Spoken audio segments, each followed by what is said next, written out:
All right, everybody, away we go. Welcome to today's call. It is Friday, and it is October 26th of 2018, and this is the TRC sales training call. I'm excited to do it, as usual. And this week, what I want to touch upon is I want to talk about a couple of things in the preamble as we have people roll in here. Hi, Justin. I just want to talk a little bit about empathy and kindness. And I know those might sound like strange things to bring up at the beginning of a sales training call, but we had a very interesting chat with my team the other day, and it came up as something that I think a lot of people underestimate its power and what you can do with empathy. Because when you actually put yourself in somebody else's shoes and really feel what they feel, I mean, it's much easier if you've experienced exactly what they've experienced, but if you really practice empathy, I think what happens is this opportunity to give, and then ask becomes just so much easier to do. And that is precisely what we share with you here, that we want you to give, ask, right? That's a formula you've heard Gary Vaynerchuk and others in a modern context talk about that, and it works. It's the most effective technique that you'll ever embrace in your entire sales career. So I think it's very important to understand that, embrace it, and use it. But why? Why is that so important? And I think it's because what you want to recognize is that this is the single largest financial transaction most people will ever make in a lifetime. You just have to really wrap your head around that. It's very, very important to understand it, because the reason is, if you were in that situation, and you have been, a lot of you and most of you have sold your own property, bought your own property, it's emotional. It's emotional. And even as experts in the business, I recognize when I go to sell my houses, oftentimes I can forget everything that I ever learned in an instant because it's mine, and things just change, and there's a lot more that's personal. So I think when you need to do more, you need to sell more, you need to get more revenue, whatever it might be, it's really difficult to maintain your own level of emotional control. But I think that empathy brings you back to that spot where you can indeed feel that calmness that comes from, wow, this person really is stressed out like I was. I'm empathetic to that role. And what it does is it positions your thinking differently.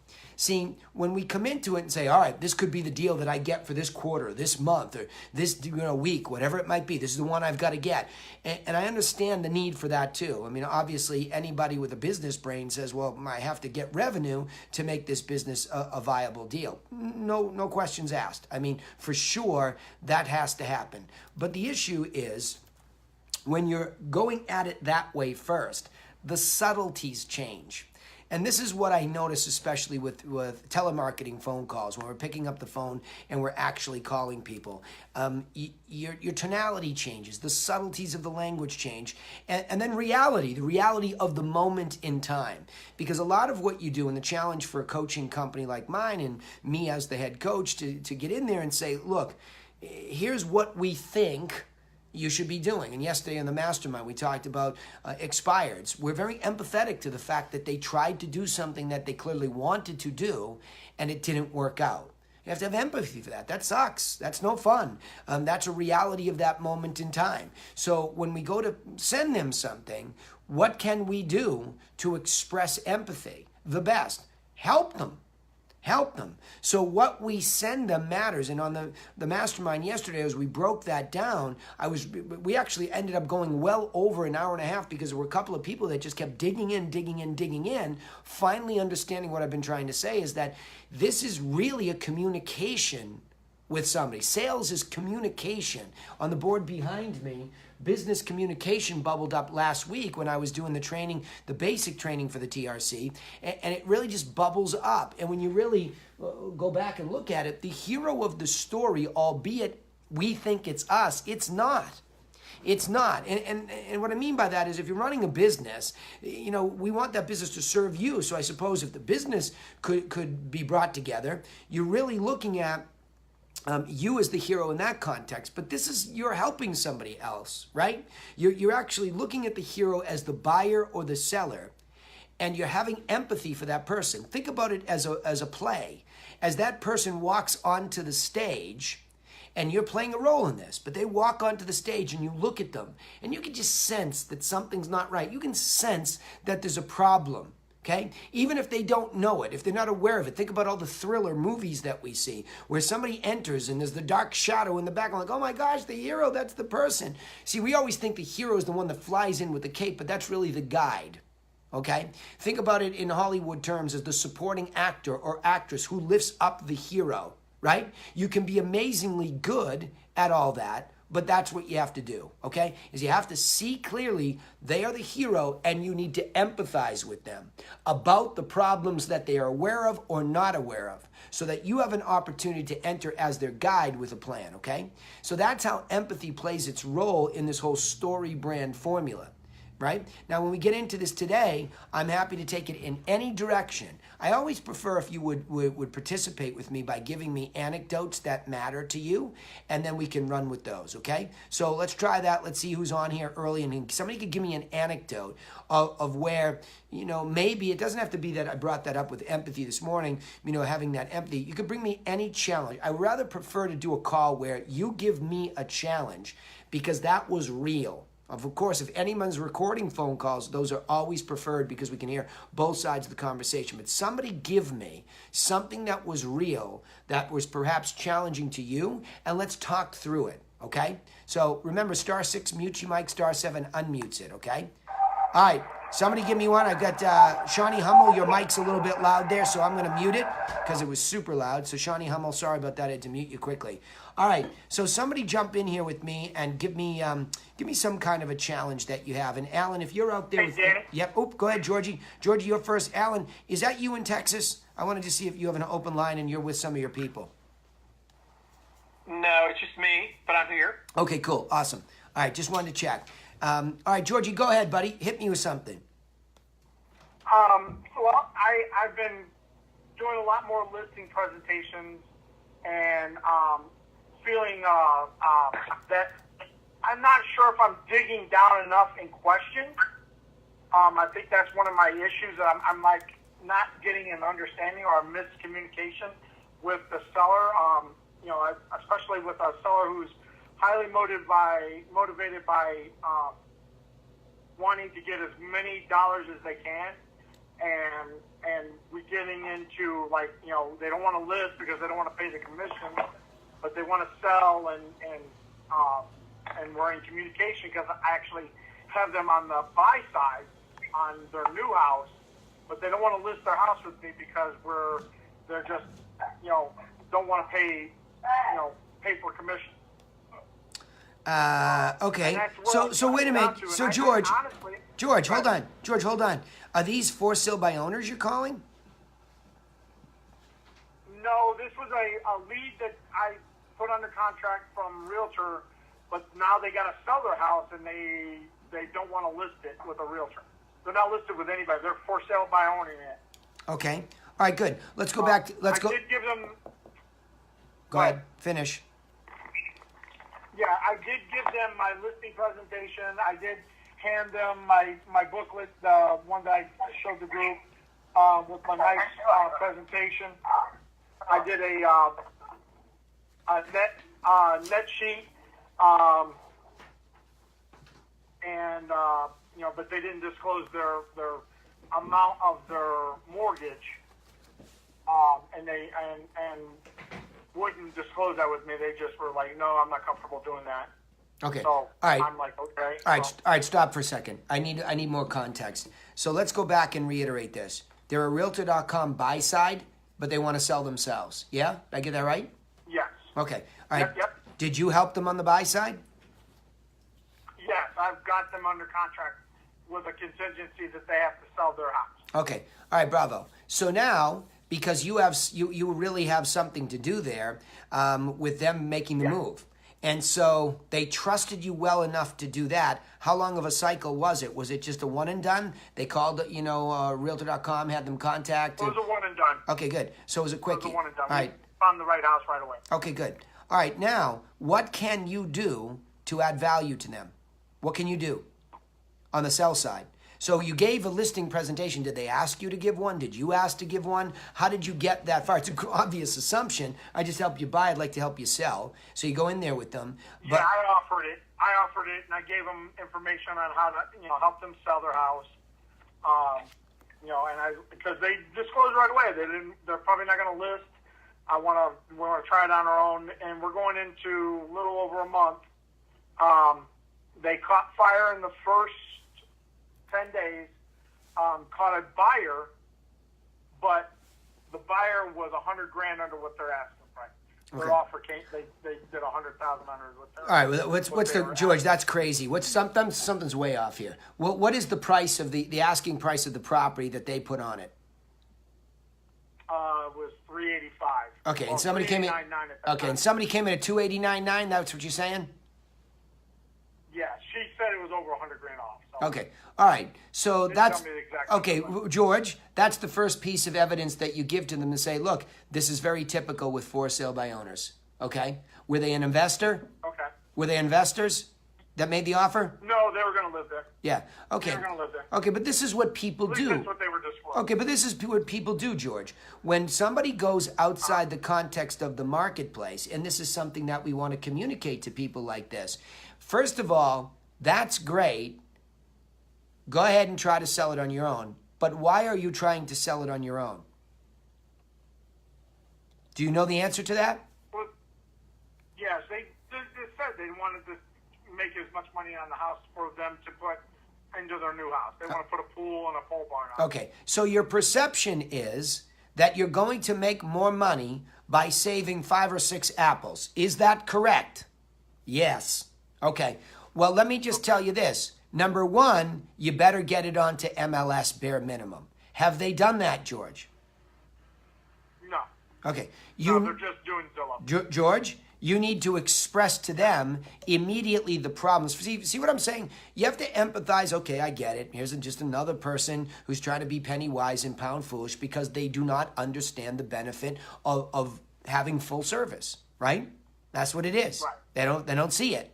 So so you're going for the all or nothing situation. Yesterday in the mastermind, if you recall, that Rich Madden, when he had his flat fee program, this might be one of those opportunities where you could have gotten in there. But you need to get in there by giving them and establishing that professionalism by explaining to them what will happen and what is happening. Right? So here's what will happen. You will get your property on Zillow. That is not the marketplace. And in fact, it's cooling. And in fact, what I know from my mastermind is a lot of people that pay Zillow for leads, they're actually departing en masse because those guys aren't able to deliver this. So if it's starting to go backwards with IDX buy side for every platform and all agents, why wouldn't it be doing it for a FSBO? It is the answer. So here we are 30 days later because there's much more of a process. Did you share your 7-step plan with them? Yes, I did. Okay. Did you explain it to them? I did go over the pinwheel. I actually had it at the when we signed contracts and stuff, and I brought it with me to explain it, and I kind of walked the house with them and showed them some stuff that they could do to try and help them with keeping in mind that you may not be listening with me, but I'm here to give you information. Okay, good. And did they appreciate that? George, hold on. I'm going to keep stopping you. Did they appreciate that? Yes or no? Yes, they did. And they keep, I'm still in touch with them. So. Okay, good. And now, did you put them onto automatic updates of properties that sold or go pending in their area? Yes or no? No, I haven't. All right, immediately. You have to act as if you are already, like again, here's where I started the call for all of you that came in late, which was most of you, wink, wink. I talked about empathy. You have to be, and not you, George, you were first, empathetic to these people as they drown themselves trying to FSBO it, okay? So what you're doing, remember, we would have done this for a prospect anyway, and this is a real prospect opportunity because you've already have something under agreement, and you can't get paid if they don't get this right. So you got to be careful to strike out completely here. You following me? Right. Yep. So you have to immediately say, look, guys, you're really trying to do this the hard way. Number one, why don't you just let me enter it into MLS for a flat fee for my time? Give me $250, whatever, or give me nothing. Let me just enter this into MLS for you. Because you're missing all of the syndication. You're trying to play the Zillow game. It just doesn't work. Hello, did you see? Here we are 30 days later. You haven't sold it. That is not the way that you sell a property. That's why we do what we do. Right? You follow me? Agreed. Okay, so upgrade them. Keep going. You're stopping. And what's happening, I'm so glad you brought this up because I want you to get this done or you're going to be out on the outside looking in. You need to get off the call when we're done today. Call them and say, I set you up to get updates of properties that go pending and sold. Not actives because those are all overpriced. Wink, wink, so is yours. Did you give them any kind of analysis on what you thought the price was? Yes, I did. And they went 10 grand above what I told. Okay, not bad. Not bad. Okay, not bad. But it looks like you might have been at the high end of the range too, because 30 days in, all they got was a low ball, right? But you weren't that far outside the lines where you didn't get something. So good, you're close here. So what I would do in this situation, and I want everybody to understand this, is that if you're empathetically really caring for the hero of the story, in this case, buy, sell, they bought with him, did not sell, they're trying to FISBO, because penny wise, pound foolish. Say, I want to help you consummate this deal for obvious reasons, okay? I want you to be able to move. So what I'm giving you, you need to follow this and continue to ask me questions, okay? I know you don't yet see the value in having me listed, and maybe you won't, maybe you will.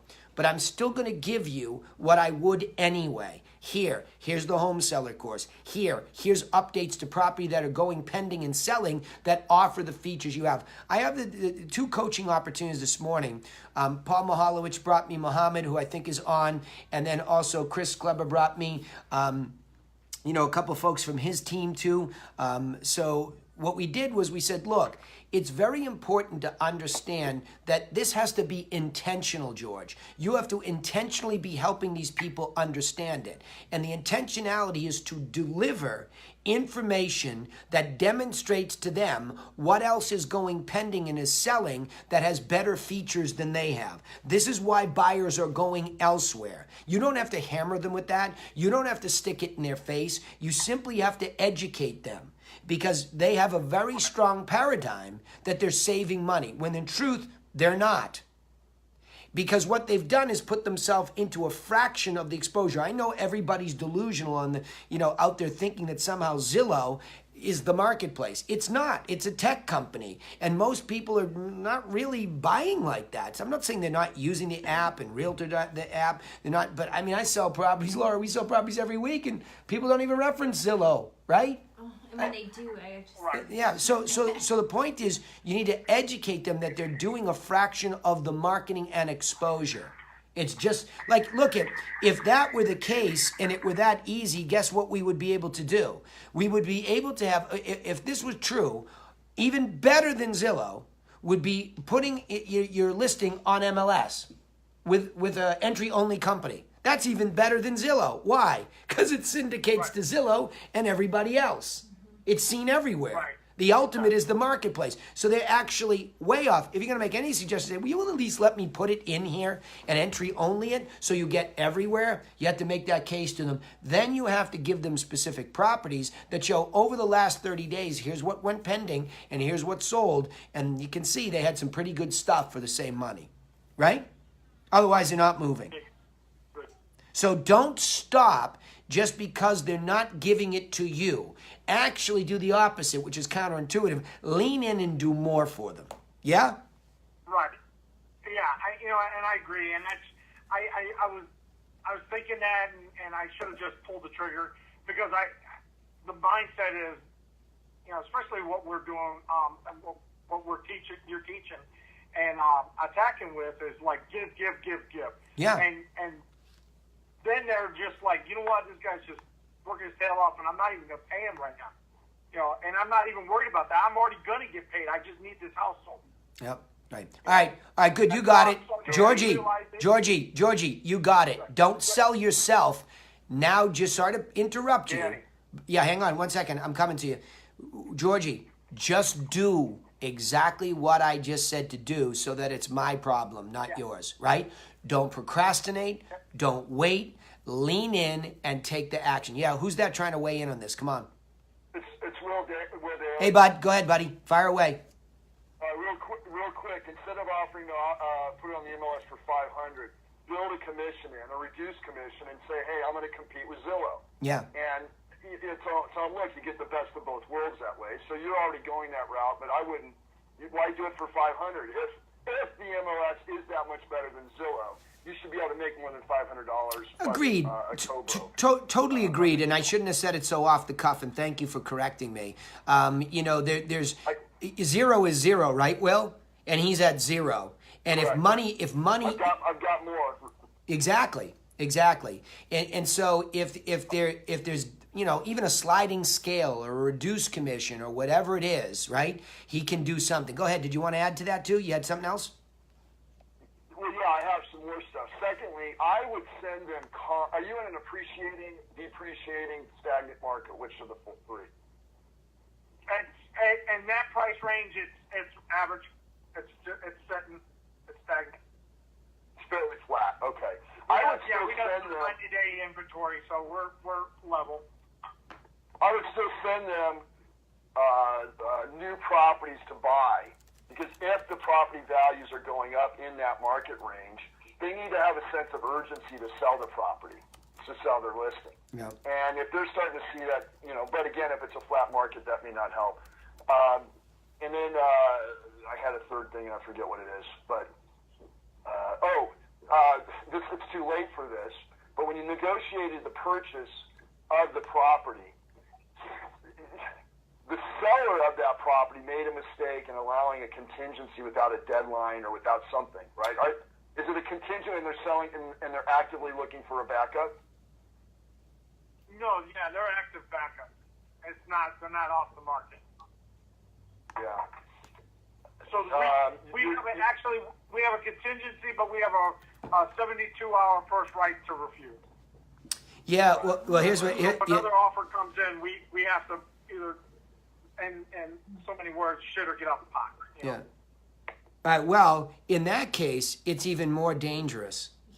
Yeah, Laura's cringing over here. It's even more dangerous, George, and even more reason to be all over these people, at least at bare minimum. Because remember the danger here.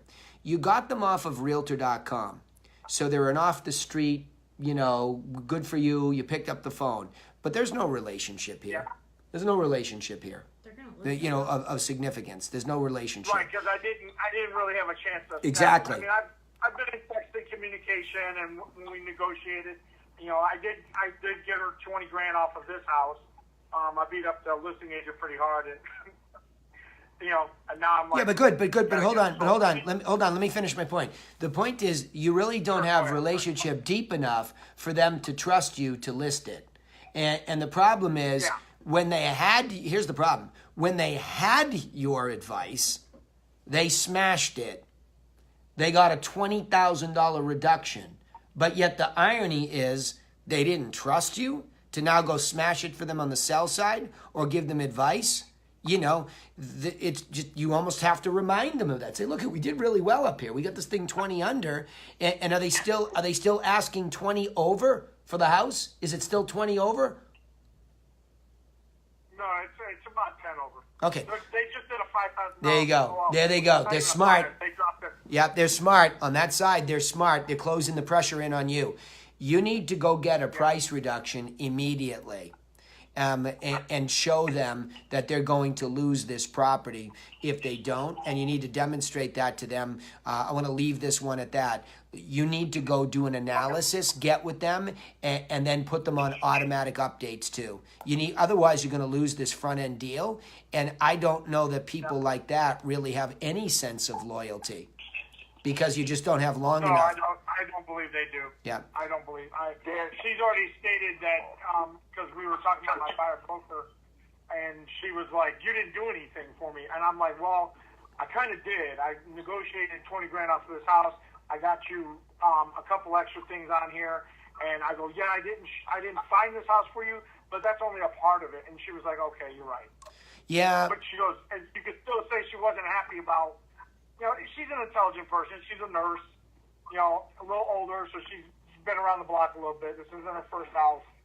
So I just need to give her more. I think you're hitting it right on the head. I know this. I just needed to get bumped in the head with it. So, and I'm going to go at them with price reduction on my commission and I've got the okay from my broker to pull that because we're looking for listings. So, I'll go at it. Danny, one last comment? Yeah, go ahead. Go ahead. Yeah. So I would also approach them and say, hey, let me handle your marketing for you if you stay FSBO.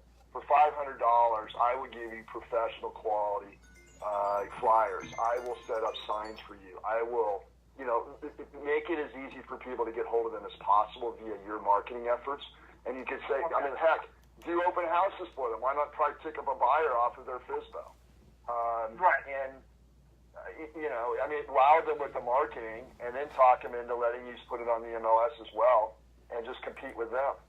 And I was thinking is on because we had an agent up in out of our office. He held back syndication when he got people like that. Oh, I want to do it on Zillow. Okay, well I'll hold it back. I'll put it on MLS. Let's do a competition. See who can get the most showings. And he won every time because he had realtors coming at him, And so I was thinking about maybe adding that to it too, just for a short period of time. And then when they finally give in, then you open it up and let the floodgates go. Yeah, all right, listen, let's move past this one. You get it. You need to lean in more. Yep. You need to lean in more, and you need to go face I to do. face. You Yeah, need I to do. go. You need to go face to face with them and say, "Look, let's just sit down." I mean, look, this is the genius syndrome, okay? And it afflicts everybody. But be careful to not let it wag you. So what I mean by that is, you see how you just described her? She's savvy. It's not her first rodeo. She's a little bit older. It almost smacks of insecurity when we do that. Don't do that. You're the expert. She's a nurse. She's not a real estate agent. Yeah. Okay? And she has a paradigm. Exactly. She has a paradigm, and it's okay because she's the hero of the story. Me, me, me, me, me, me, me, me, me. I did this. I found this. I did this. I don't need you. I don't need you. Great. How's it working? Okay? Could you have negotiated 20 grand off yourself? I don't know. Right? Maybe you could, maybe you couldn't. But you called me. I showed it to you. Thought I did a pretty good job. And now I'm going to weigh in on the rest of this stuff for free. So here you go. Right? Period. Go meet with her face to face. You're not doing it. George, you're not doing enough for her at the moment. You're not. So don't sit back and wait, or you're going to end up with a goose egg on this one. You're going to get nothing. I can't afford it either. You're going to get nothing at this pace. So go lean in on it, right? All right, next one. Will, you want to run with something there? Any update on that other deal? Oh, did I lose him? I might have lost him there. Yep, he had to check out and check back in. All right, give me another one. Throw me another one. Big John, that was good. Georgie, that was good. I like that. Somebody give me one like that too. Let's talk about something. That's the real deal. Danny? Go ahead, Alan. Fire. Yeah, similar.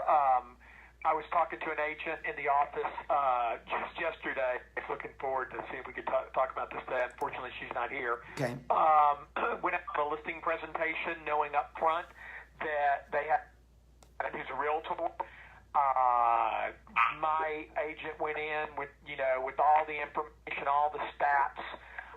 They loved her stats, loved her information, but went with their friend. Mm-hmm. So, question is, what could I have done to have guaranteed I was going to get a listing? All right. Well, yeah. Well, so. Well, give me the context again. So the first thing is, let's go back. Let's walk the assembly line. The lead comes from where? Great point. So the lead came from, she was recommended by friends of the seller. Okay. She was recommended by friends of the seller? Yes. Okay. So the lady in the middle, the referee, the person that was referring them, is a friend of sellers and a friend of our agent. Okay. So she's in the middle. Okay. And she said to her friends who are looking to sell the house, hey, you need to talk to Emily. She's an agent, lives in the neighborhood, matter of fact, lives down the street from y'all. And so that's how she got the entree to meet with these people. Okay, good. Stop there. That's the key critical moment, because look at like George, the genesis of these leads really matters because it sets us up for the vulnerabilities if we don't consider it, right? So considering that we really, really, really have to lean in on referrals. See, people get excited. Oh, I was referred. Isn't that great? My business is all referral. Great. I don't know, Laura and I would agree with that. I mean, referrals are, they're okay. I didn't want to crap all over her deal because I know those referrals like that they're cold. They're almost like a cold lead. That's right. But Alan, so you try to encourage and. But Alan, hold on. Alan, hold on. There's a very key tactical moment there that's teachable for you to her. Okay, very key. Okay. And what it is that inventory or that introductory moment where when you call up. And it's going to feel very awkward to most people when they do it. But the way that you would frame it would be more so like, hey, I was referred by Alan, who I know you're close friends with, and he asked that I follow up because it sounds like you're thinking about selling your house, and I'd like to offer some help and guidance. So there we go again with that positioning, is that if I hear that somebody's in need and I can help them, then that's the position she has to have. Now, the next segue or the next beat is, in order to do the best job that I can for you, I have a few questions so that I come over properly prepared. Because, as we said, and it's up on the board behind me still, what does the seller in that moment want, Alan? What do they want in that moment of introduction or in that moment of deciding to sell? What do they want? They want to know what their house is worth. Period. Paragraph. End of story, right? I want to know what my house is worth. And the reason is because that's the easiest thing to chunk up when I'm a seller. Well, what's it worth? Because then I can start to back into, and worse, guess how much I'm going to walk away with so I know what I'm doing next. Do I have to pay off bills? Am I moving to buy something else? How much money do I need to net? And George's situation was similar. So she has to grab that wild bull referral by the horns in that moment and not be afraid to be professional to set up that deal. Laura's sitting next to me today as usual, and I can remember when I was really pushing her to ask these questions because the reality of that moment is that it feels a little awkward. But the reason it feels awkward is because we don't take that beat to say, look it, Danny and I like to do the most thorough job when we come over.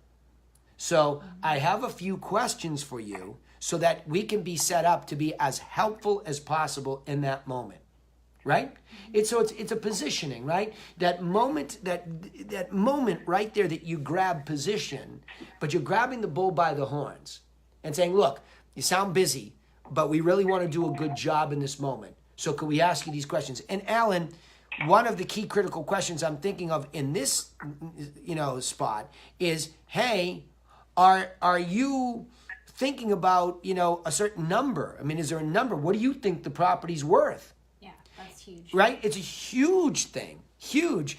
And when you don't have this context, it's kind of scary to ask that because you know what some of the high Ds might say. Well, that's why I'm having you over. No, we understand that.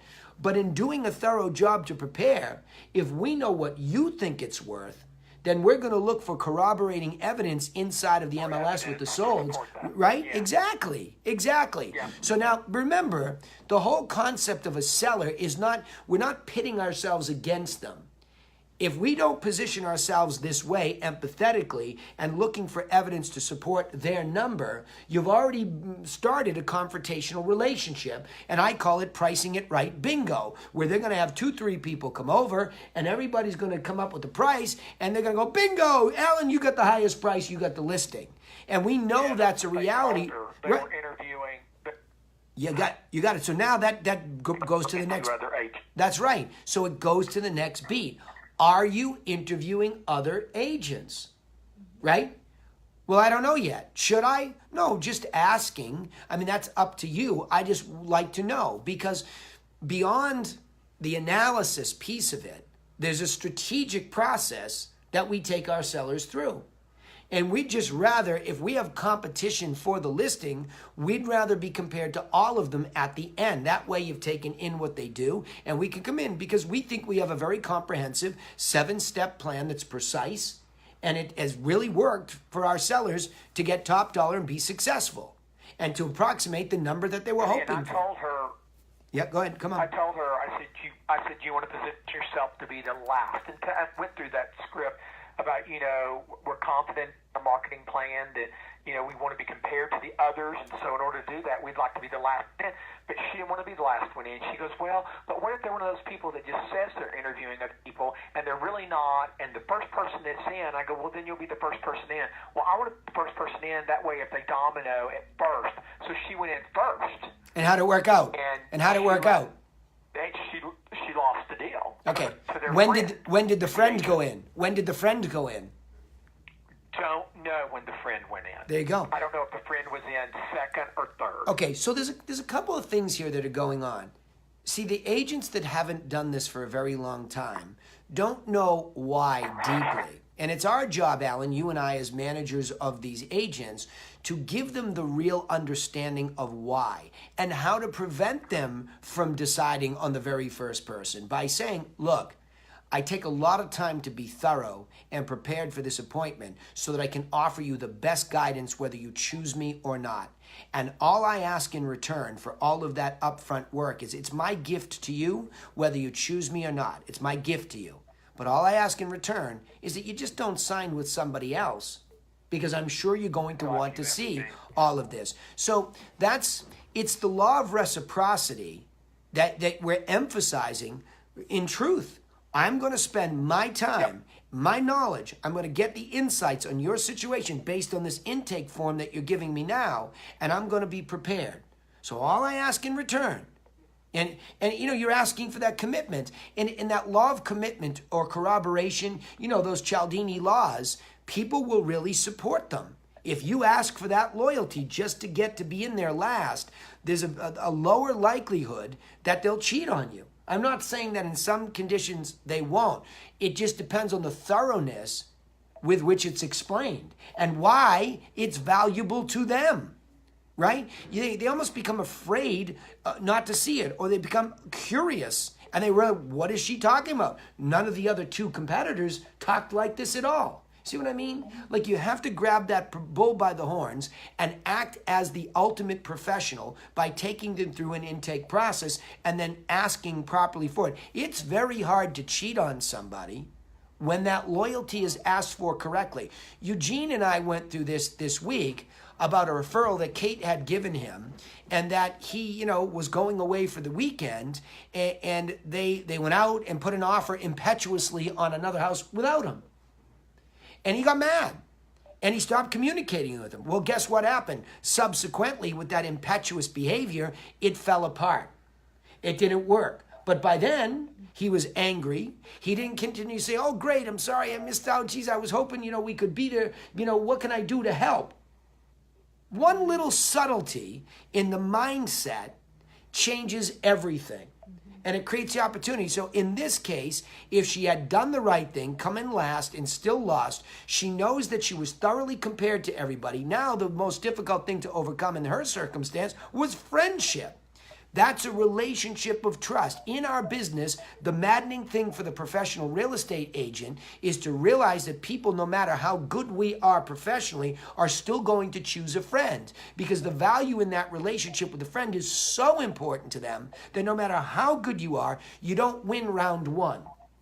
But oftentimes, the whimsical decision to go with a friend is usually someone who just got their license, who's a rookie, who doesn't have a strategy, whatever. The friend's not even in the area. There you not go. Even a local. There you go. Not a local agent. There you go. So now what matters, knowing that things expire or go haywire, is to still be helpful and to follow up and say, I understand it. Friendship's tough to, overcome. A little concerning that she's out of the area. So if you need help, you need to let me know. If I need to help her, she's out of the area, you need to let me know. I'm happy to work something out, including, if it doesn't go right, to just pay a referral fee if it needs to be taken over by somebody with local expertise. You see all the opportunities she could have to set it up in the future? That's a good point. Right? That's a great point. You could say, I'd be glad to pay a referral fee. She's out of the area. She's not knowledgeable about this market. like I am, I'm your neighbor down the street, I'd be glad to pay your friend a referral fee. Right. But if she had If y'all would, yeah, go ahead, come on. no, I mean, that's great. I love that. If she, and now remember, this is why, but we have to explain this. This is why we do these sales training calls. You have to explain the setup. I'm recognizing, a lot lately that the way that we set up these conversations in the sales context is everything. You really, before you pick up the phone and call somebody, before you walk into somebody's house, before you meet a buyer at a house, just get your legs underneath you and recognize I have empathy for this human being that's on the other end of the phone that I'm about to meet. They're running around from, Long Island the other day. And they're just here. And they don't know whether they're retiring or what they're doing. And we just went out and had some fun. You know what I mean? We had a conversation. We went through some houses. They're just trying to make a decision. And they come once a year, Alan. This is the second year in a row. We look at 4 houses, we have a good time, and off we go. Now, I could sit here and stomp my feet in the fire like Rumpelstiltskin and be angry, but I enjoyed them because I'm empathetic to them growing older and their kids and their grandchildren and that tough decision to move from somewhere. I'm empathetic to that. So again, the reality is she was more worried. I'm not saying this to harm her. This is an educational moment. She was more worried about her performance and getting what she wanted versus really thoroughly taking this seller through the best possible process. I find that if you just would wait till I come there with my thorough preparation, you'd have the benefit of talking to these 2 other agents, and then I like to be very comprehensive. And the things that came up with them, you can see how those concerns fit into my overall plan, and at the end of it, I promise you, you will have a thorough education to make an empowered decision. If we could authentically get them to, if we could teach it well and have them authentically buy in, which is difficult, Alan. That's very difficult. To be able to give at that level and believe that it will come back to us the right way is very, very difficult. But the next time you grab the bull by the horns and you say to her, look, in my experience, in my mastermind experience for you, and Alan, you've been around the teaching piece of it for over 10 years now, right? In my experience, if you will authentically think about their needs in this moment, and you will recognize that it's a very light, tacit referral, you have no relationship here, and they're interviewing a friend, if you can control as a professional to get in there last, then you don't at least make yourself vulnerable, right? I know you think you're vulnerable in the front end, but if you'll take a beat, explain to them why you're going to be so thorough, why you want to come in last, and what's in it for them and how they benefit, it's hard to cheat on you. Does that make sense? Yeah? Did I lose him? Alan? Can anybody else hear me, or we just lose him? Uh-oh. Hello. I hear you. Woo! Leslie's here. Yep, don't know what happened to my man. We must have lost his line. He was crackling a little bit. Anybody want to weigh in on that? Anybody have thoughts about that? Want to go in another direction? Well, that main thing, Go ahead, Leslie. well, I just think, I actually have a sister who I no longer speak to, and I think that real estate actually ruins her personality. Because years ago, she became so resentful if someone didn't hire her. She couldn't handle it, and it was really sad to see. And honestly, she's never been the same. Yeah. She's kind of became bitter. Yeah. And Well, it stayed. yeah, well, I think it's a global... So- Yeah, I think globally that's a problem, Leslie, in this. And this has come up a lot at the Griffin Realty Group in our training recently. I just hired another agent today, and I will tell you that the 3 agents that we hired over the last 45 days are all kind people. There's something kind-hearted about them. And the advice to them is don't quit your day job. You keep doing what you do, and we will empower you, to go there. And I don't think it's real estate per se that ruins people. I think what it is that we need to survive. So this need for cash flow and money is contradictory in a business where this is the largest financial transaction. You just don't dive into it like some other business where you can make a paycheck each week. And so I think when we come in so white-knuckled, Leslie, and our expectation is we need to get something done, we flip the script. And so the kind person can be turned into a frantic warrior who is actually following the formula of ask, ask, ask, give begrudgingly. Yeah. Right? I need. Okay, here. Right? And you just can't be like that in this business. I'm not saying that means give, ask means to be non-aggressive or non-pursuit, have no pursuit of what you need. I understand that. That's just a matter of pick up the phone and help more people. Go out to open houses and help more people. Overhear conversations and help more people. It really, success in giving, the way that they can come together is just try to help more people. That's how you do this. So I don't think it's that sense of loss. Like Eugene, look at Eugene is a huge, kind-hearted gentleman. He's kind. His life is very spiritual. He has a deep belief system. And so what the irony was that it was all being thrown out the door the minute loyalty in his perception was violated. Here's what I say. I'm going to call us all out on this. Who deserves loyalty? Because you spend an hour with somebody giving them insight? 3 hours? Because that was about what he gave. He met somebody who was referred in by Kate to him. He spent about 3 hours on a Sunday. He was helpful.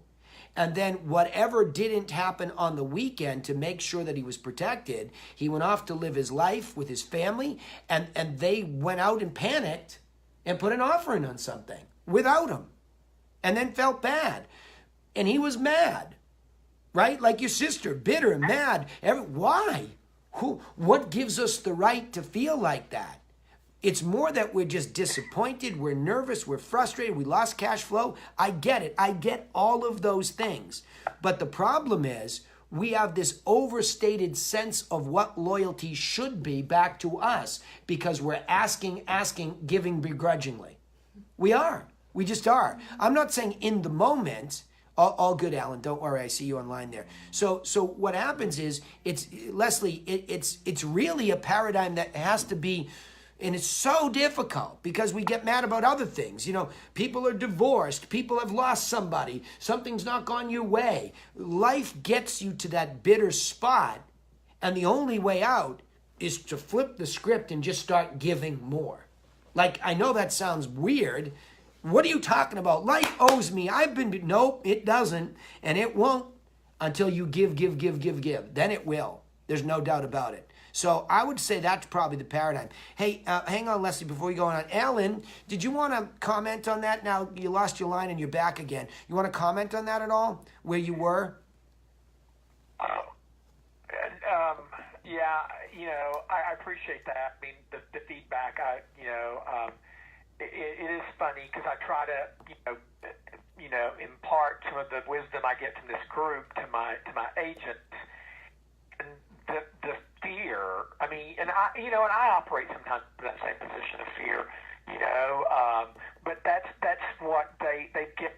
As you always tell me, one dealitis, Yeah. and they invest all this time to trying to get that deal, and it doesn't go their way. Thing is, when she didn't get it, she said, I appreciate the opportunity.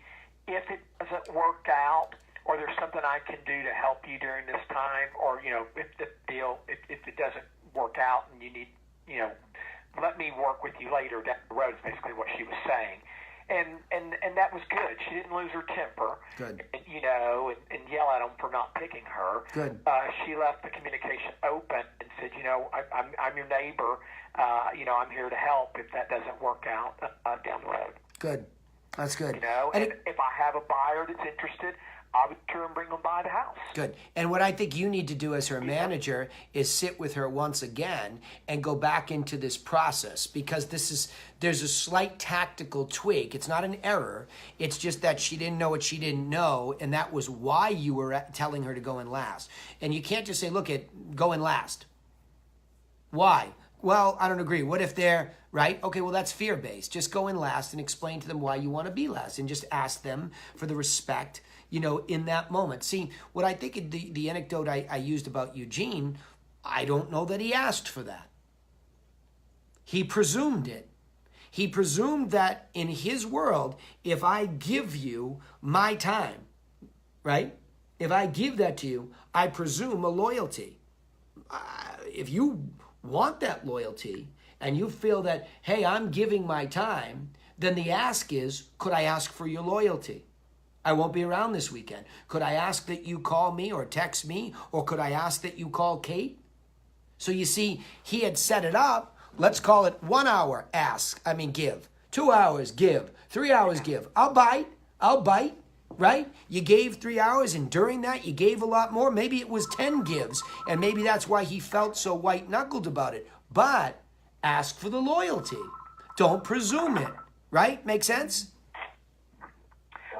We don't communicate. I mean, we think we're communicating well, and we're not. We're all guilty Correct. of it.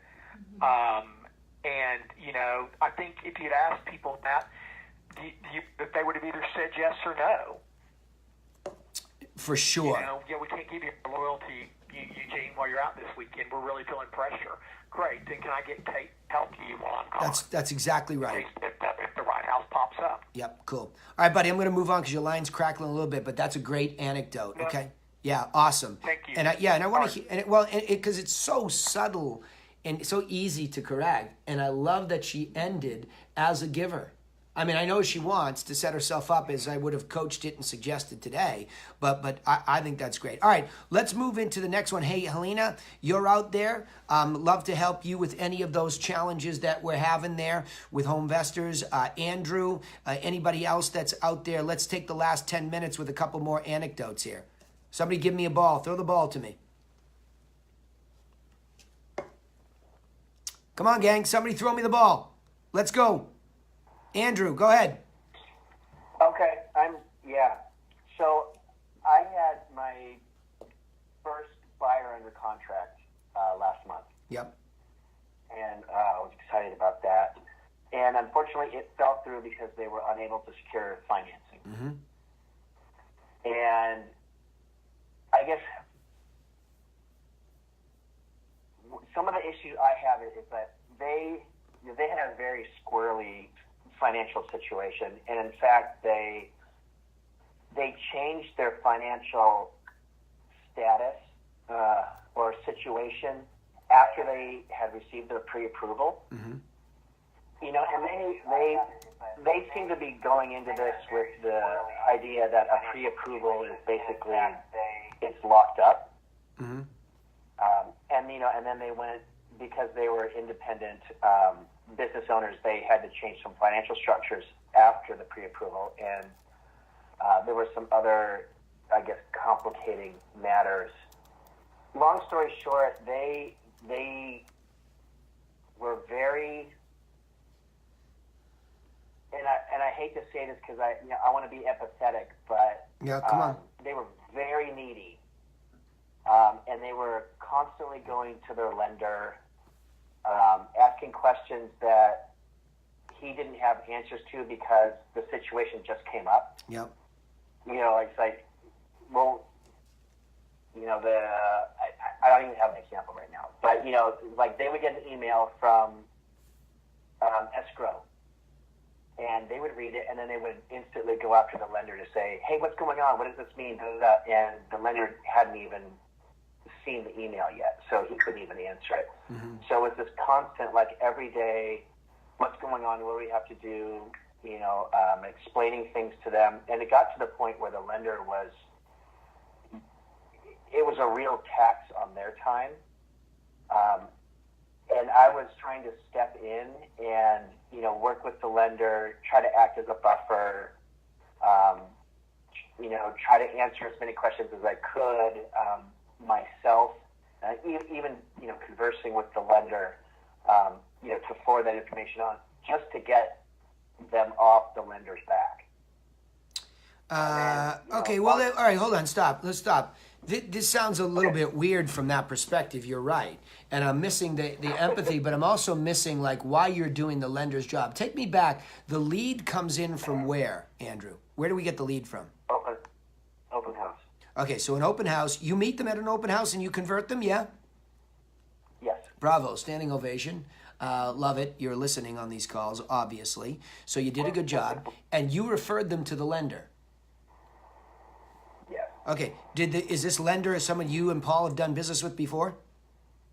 Yes, Okay. It's the guy. It's the go-to guy. it is. Okay. Did he sit down and meet with them at all?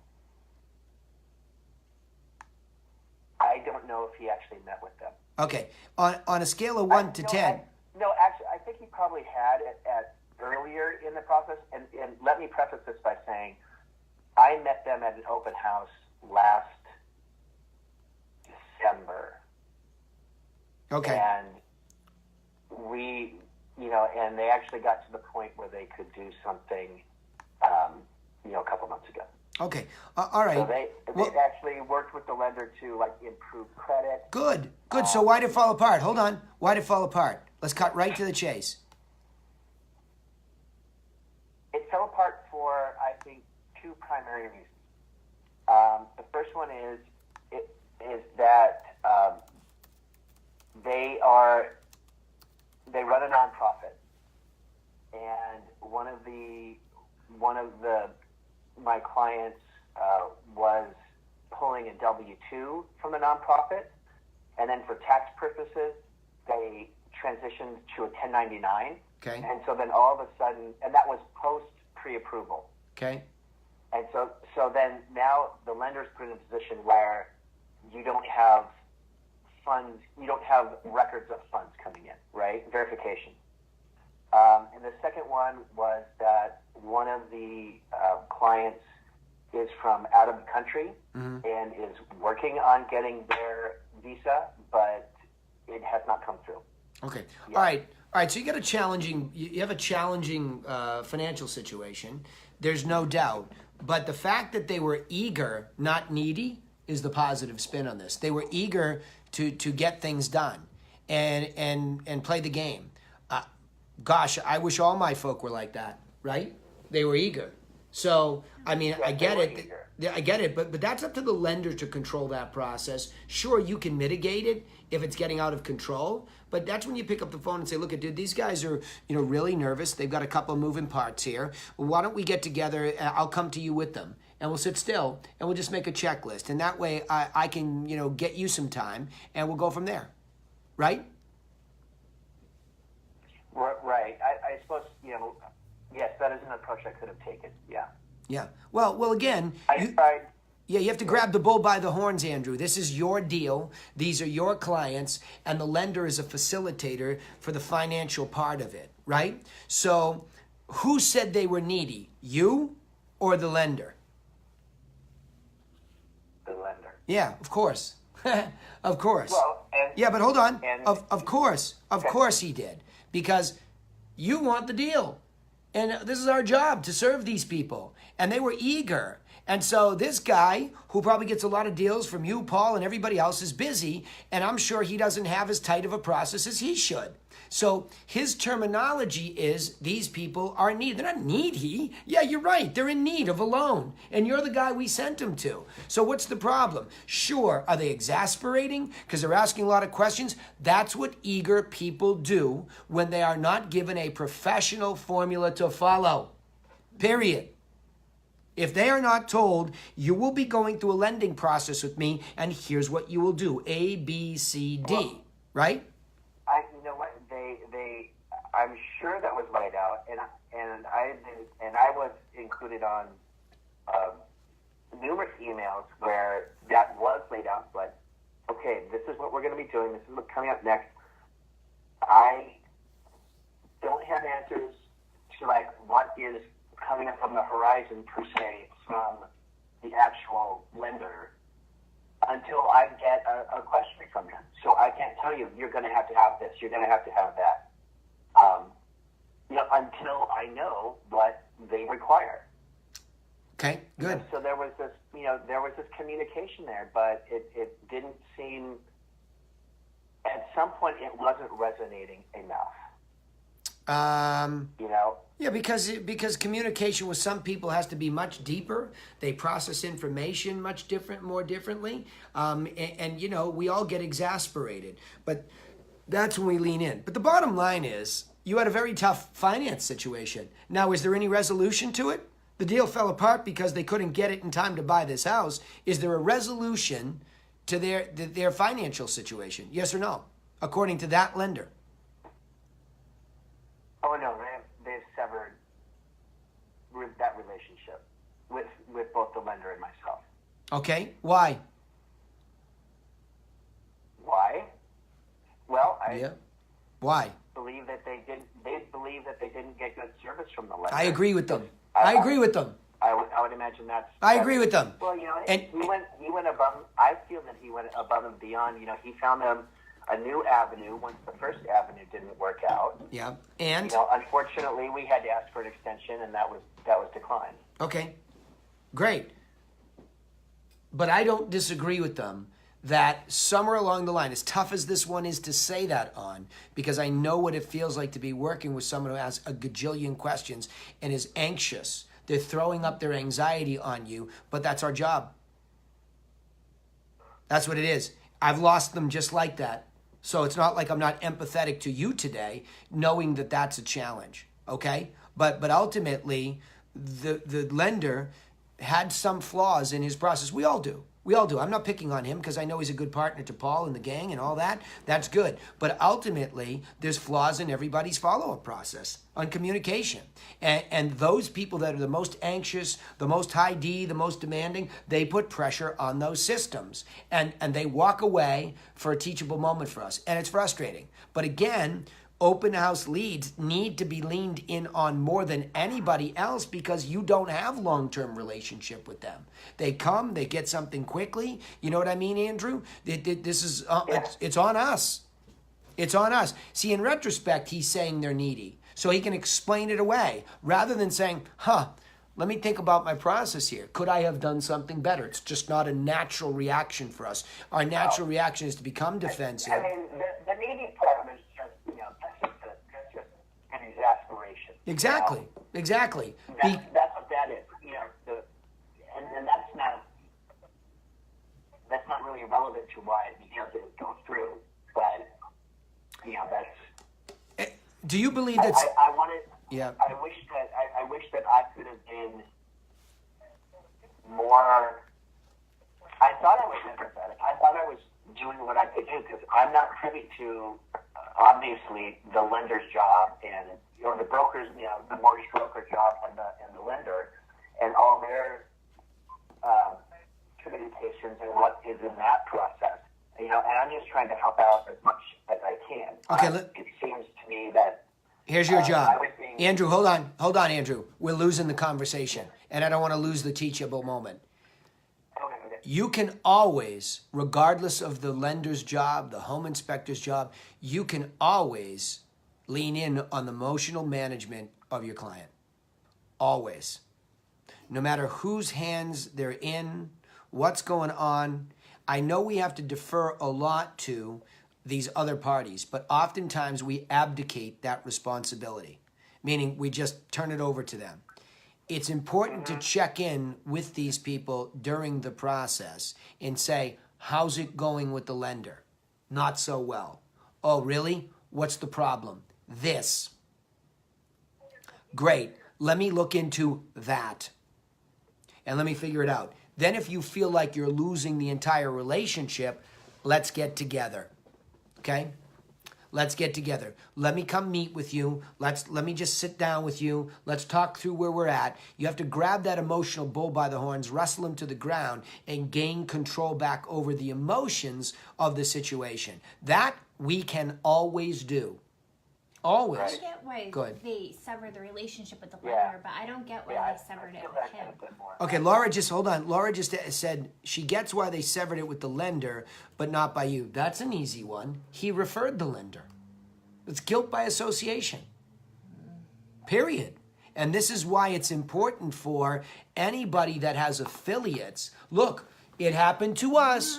We referred somebody over in Sandwich to do some work, and they got busy and never called back. Yeah. Okay? And that was the end. Guilt by association. That's just the way that this works. So you need to absolutely 1,000% not just blindly defer. I don't care what this guy contributes to the Cantu group and what he does. I don't care. I'm more interested. Look, we've been there before ourselves. okay? And there's a reason why I change personnel like a professional sports team. It's not because I don't love that person. They don't do a good job, but I can't afford to have things just be good. They need to be the best that they can be in that moment in continuum, right? Because I need to be somebody's priority if they're an affiliate, which means I'm the guide with fellow guidance from other parties.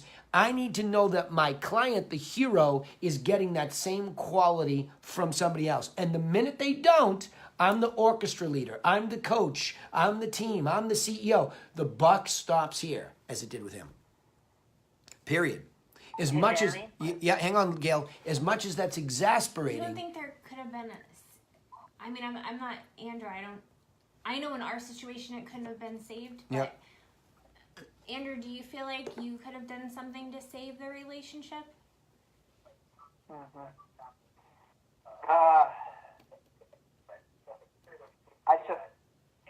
I guess yes. I feel that I probably could have leaned in more and tried to be more empathetic and try to run a bit more of as a go-between to get answers, because I probably would be able to come at it with a more dispassionate tone to the broker, and therefore I could, we could have a nice conversation, and then I could communicate that back.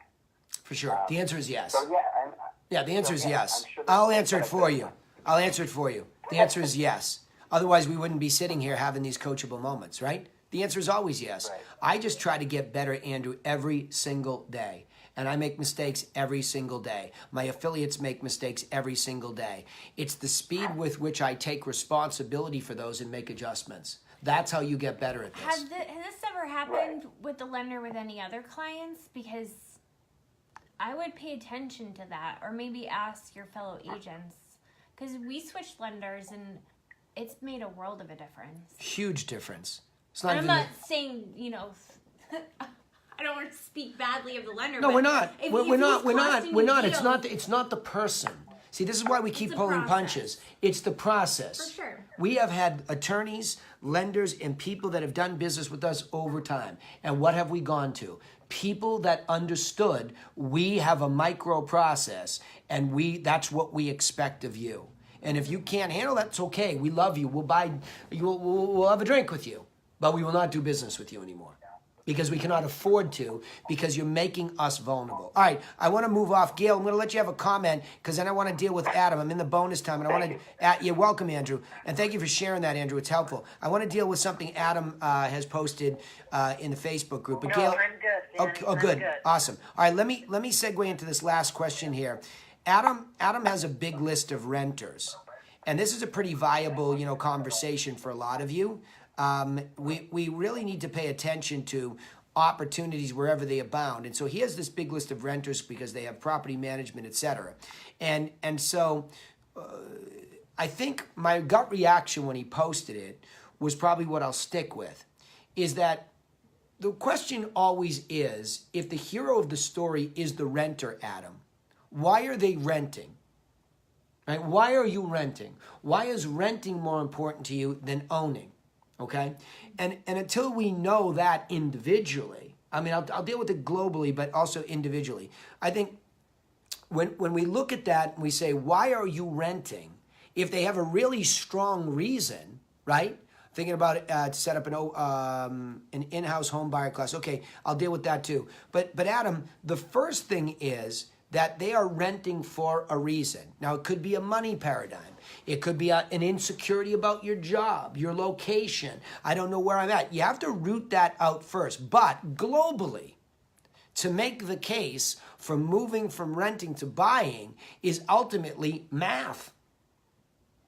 It's ultimately math. I mean, what I would suggest that everybody, because this has come up here, everybody does, including us, is we get a fresh look at the renters index. And this is a very interesting moment in time. As markets cool, okay, as markets cool down, a lot of people were fleeing to renting when it was hot. They say, nope, too hot, I'll just rent.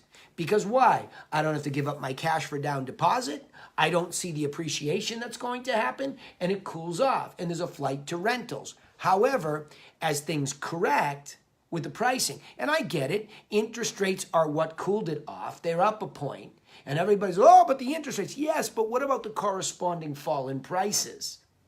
That's what matters. And where are the good opportunities as the market cools off? Is there someone that really needs to sell and they're leading the market cool off way down here and you get a great deal because they really, really have to sell? That's all math. It's all math. So the mortgage amount that I pay plus taxes and insurance, right? That amount of money that I pay, if it's way above the renting number in an increasing market, why wouldn't they rent? Like I'm considering, when I sell my house here in the Cape and downsize, I'm considering renting in Boston until it cools off to a point where I feel like buying makes sense. Because buying is not just like this concept of owning, going to sound weird coming from a realtor teaching, may be overrated in certain circumstances for the individual. How do you get a renter's index? Oh, that's the National Association, I'm sure, has that statistic. Yeah, so that you can see it going up and down versus, and then you could probably get it for any local marketplace. So Adam, I would say that it's math. You'd have to be able to make the case to each individual that it's a good idea with a low down deposit and rates are still fabulous at, 5 high 4s, right? Still fabulous. I bought my first house at 8.5%. So it's all relative to the inverse relationship between pricing and interest rates. That's why the Fed raises interest rates, to cool it down. If we keep going like this in a housing market, everybody will be renting sooner or later, right? Yeah. So you have to really be careful to remember this is a mathematical play as much as it's a control play. Now, for those of us that want to control, we don't want to be answering to a landlord. We don't want to beg them when we want to change something, right? That's a big piece of why. I want to own regardless of the math because I want control, right? Same reason people don't choose condos. They choose individual houses. I'm going to cut the grass when I want to cut the grass. So I think that rental mentality is what's most important to them. Next, you're asking me about thinking about an in-house home buyer class. Look, if you could get people who are thinking about buying to come to an event, good for you. But to get anybody off the couch these days to come physically to an event, you probably have to give away a new automobile. You know what I mean? I'm saying that tongue in cheek. But I'd almost rather, what I see you do, what I'd almost rather you all did is do a webinar. Do a live broadcast from your Facebook page. Then it gets recorded. Then you can play it around all the time. I would start there before I would do a physical event because we live in this digital context. Here I am broadcasting live on Facebook everywhere. I'm sitting, with two venues here where we have the internal phone line and we have do it on Facebook first. Set it up as an event. Promote it to a list. Right? Get a list of first-time home buyers. There's just too many digital ways, Adam, that I think I would go and suggest first to do it. All right? All right. Any final thoughts here? Questions? Anybody have something? I mean, I'm happy to go OT today. Yeah? Good? All right. Hearing nobody jump in, I'm off. Go practice this stuff in the field. Bring me back these anecdotes. It was very helpful. Thank you, Andrew. Thank you, George. Thank you, everybody who participated, because that's what makes these calls much more interesting and deeper and real. All right? See you on the other side. Good luck this weekend.